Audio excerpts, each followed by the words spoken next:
तीन अनमोल बातें। एक राजा था, उसका एक ही लड़का था, क्योंकि लड़का शुरू से लाड़ प्यार से पाला था।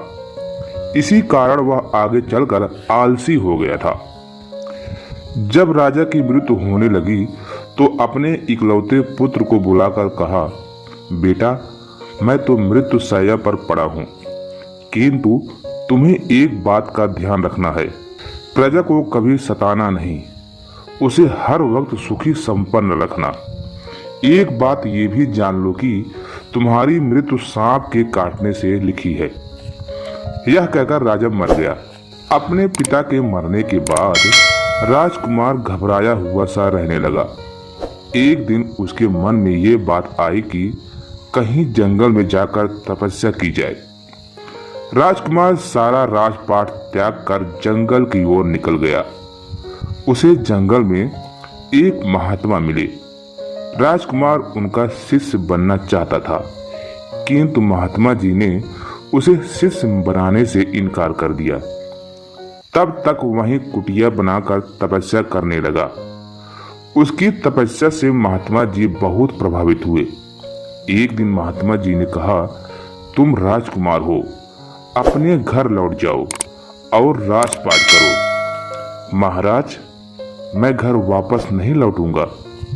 क्यों? क्या बात है? बात ऐसी है कि मेरी मौत सांप के काटने से लिखी है। मैं चाहता हूं कि सांप नहीं काटे, अतः मेरा विचार है कि यही आपके चरणों में ही जिंदगी के बाकी दिन गुजार दूं।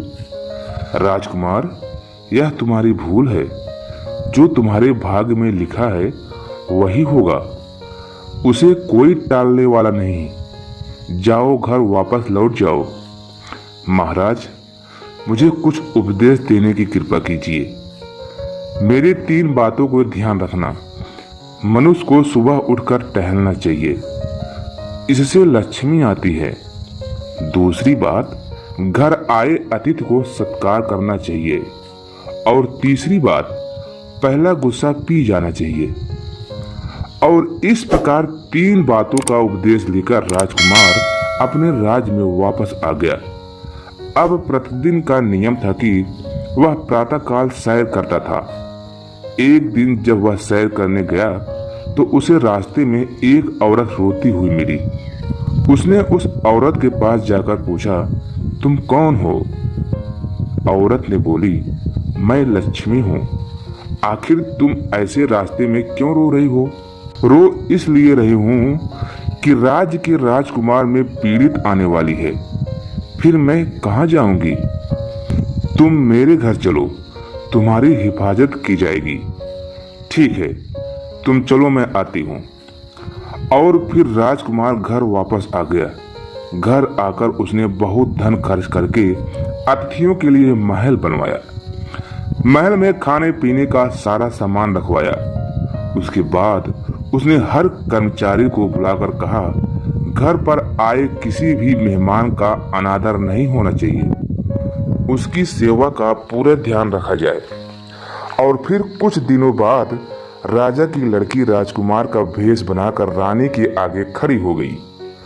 रानी ने घर आए अतिथि का स्वागत किया। यह देख राजा बहुत क्रोधित हुआ। रानी को अन्य अजनबी राजकुमार के साथ बात करते देख वह रानी के पास आया। उसने रानी को दंड देने के लिए म्यान से तलवार निकाल ली। तभी उसे याद आया कि इंसान यदि पहला गुस्सा पी जाए तो उससे कोई भी नहीं जीत सकता। और राजा का मन बदल गया। उसने तुरंत सारा क्रोध पीकर तलवार म्यान में रख दिया। राजा की लड़की जो राजकुमार के भेष में थी, राजा का क्रोध देखकर घबरा गई। उसने झट अपना वेश बदल लिया। राजा अपने ही लड़की को राजकुमार के वेश में देखकर दंग रह गया। उसने पूछा, बेटी, ऐसा तुमने क्यों किया?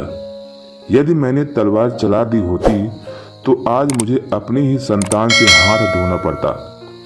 पिताजी, आपकी मृत्यु सांप काटने से लिखी है, इसलिए मैंने सोचा कि आपके मरने के बाद मैं राज चला सकती हूँ या नहीं। और फिर धीरे धीरे बात आगे आ गई। राजा के मृत्यु का दिन आ पहुंचा।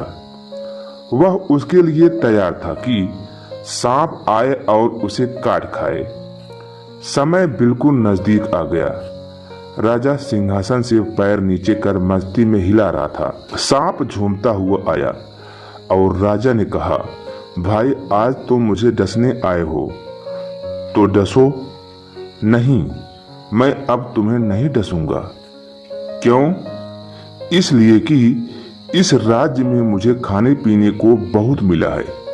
इतना कुछ खाने पीने के बाद यदि मैं तुम्हें डस लूं तो यह नमक हरामी होगी। और फिर सांप बिना डसे लौट गया। राजा को महात्मा की बात याद आई। महात्मा की बात सही थी। सुबह को टहलना, अतिथि की सेवा करना, पहला गुस्सा पी जाना, इन तीनों पर यदि इंसान अमल करे तो काल से भी बच सकता है।